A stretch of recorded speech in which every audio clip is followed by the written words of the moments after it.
This is a review for the UFO indoor plant growing system.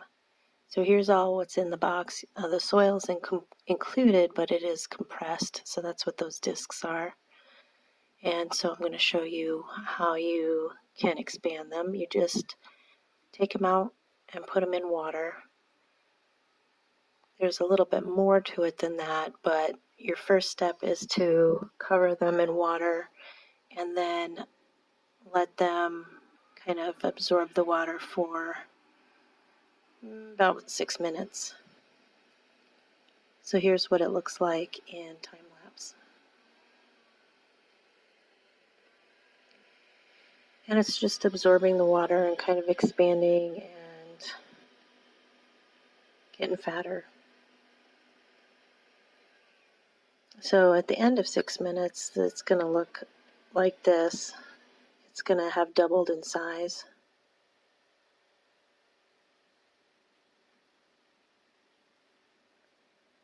But it's still got to expand quite a bit more than that before you can use it. So even though it wasn't in the directions, I found that what I needed to do is kind of mush it up and mash it up and keep adding water and keep adding water until it does not absorb water anymore. So here I am kind of cutting it up. And you see when you cut into it, you see the drier parts that water hasn't got to yet. So you want every little bit of it to have absorbed water.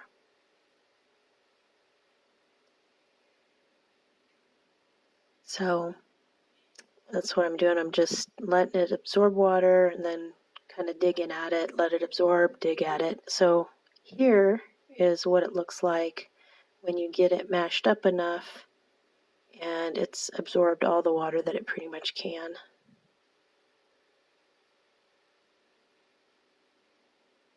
Maybe not as black as regular potting soil is, but it's certainly a darker color when the water is added.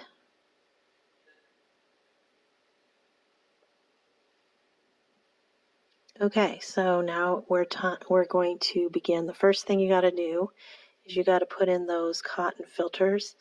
I couldn't tell that one side was different than the other, so I don't think it matters which way it goes in. And the reason why you put those in is so the soil doesn't all fall down into the water reservoir, which is underneath it.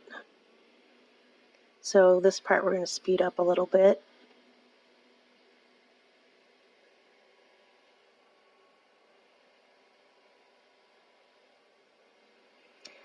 I didn't think that I would use all the soil, and I was really surprised that I used every bit of it. It holds a lot more than you think it would.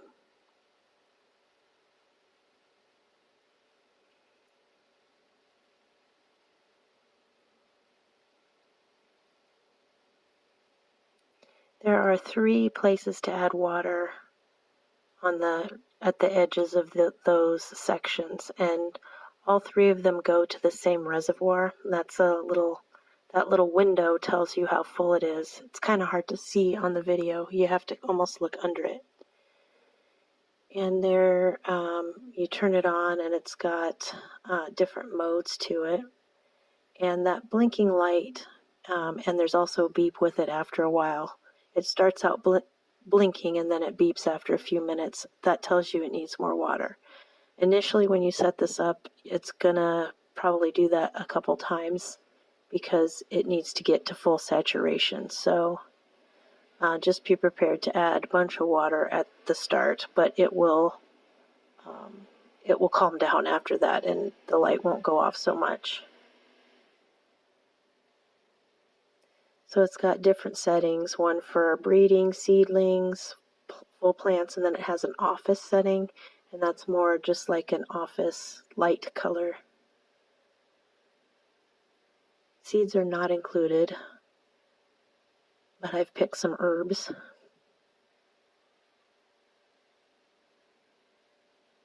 Cilantro can grow pretty tall, but usually if it's growing that tall, it's going to go to seed and then you're pretty much done with it anyway. Parsley, if you let it go, can get surprisingly big, but parsley is another good choice.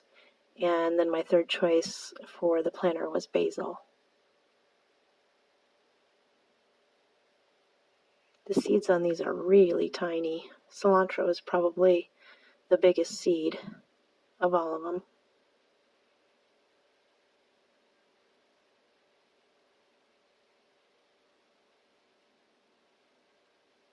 You do not have to put the guards on there like I am. I just thought it looked nicer with it.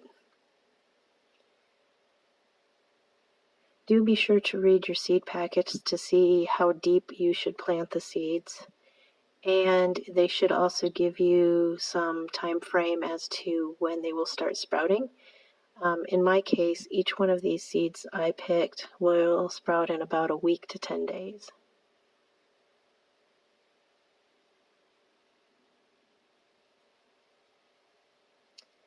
On all of these plants, usually, well, according to the directions, it says once they sprout, you should separate them by at least 6 inches. And in my experience, you can get away with not. It's up to you.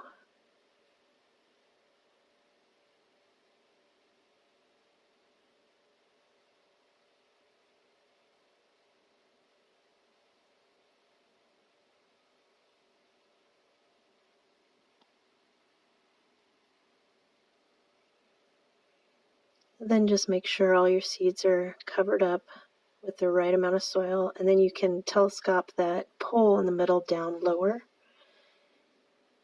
and you're off to the races.